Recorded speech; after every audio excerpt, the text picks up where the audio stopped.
જૂનાગઢ પોરબંદરના ઘેડ પંથકમાં થોડા પાણી ઓસર્યા બાદ તારાજીના દ્રશ્યો સામે આવી રહ્યા છે। કેશોદનું બામણસા ઘેડ ગામ કે જ્યાં ઓઝર નદીના પૂરને કારણે પાળો તૂટ્યો તે વિસ્તારના ખેતરોમાં ઊભા પાકનો સોથ વળી ગયો।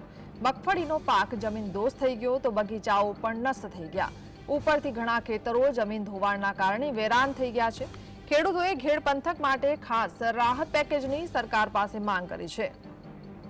પાળો તૂટ્યા પછીની હાલત જોતા અંદાજો લગાવી શકાય છે કે આ વિસ્તારમાં કેટલું નુકસાન હશે।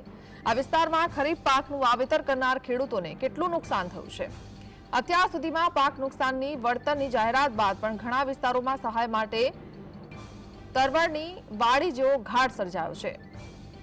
ઉપરથી જમીન વિકાસ નિગમને તાળા લાગ્યા બાદ જમીન ધોવાણનું વળતર તો આ વિસ્તારના ખેડૂતો માટે એક સ્વપ્ન સમાન થઈ ગયું છે। ઘેડ પંથકમાં પૂરના પાણીથી તારાજી જ સર્જાય છે, પરંતુ કેમિકલ માફિયાઓ સામે સ્થાનિક અધિકારીઓ અને નેતાગીરીની મિલીભગત ઘેડ પંથક માટે વધુ હાનિકારક છે।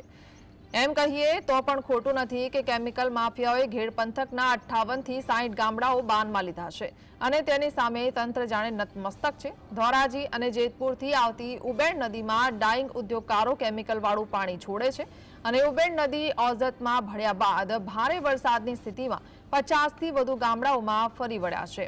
પાણીમાં છોડાયેલા કેમિકલના કારણે પણ આ વિસ્તારની ખેતીનું ધનોપતાણ થઈ ગયું છે। કોયલાણા ગામના ખેડૂતો પાણીમાં છોડાયેલા કેમિકલનો એક ખાનગી લેબોરેટરીમાં રિપોર્ટ કરાવ્યો અને તેમાં ખતરનાક કેમિકલની માત્રા સામે આવી છે।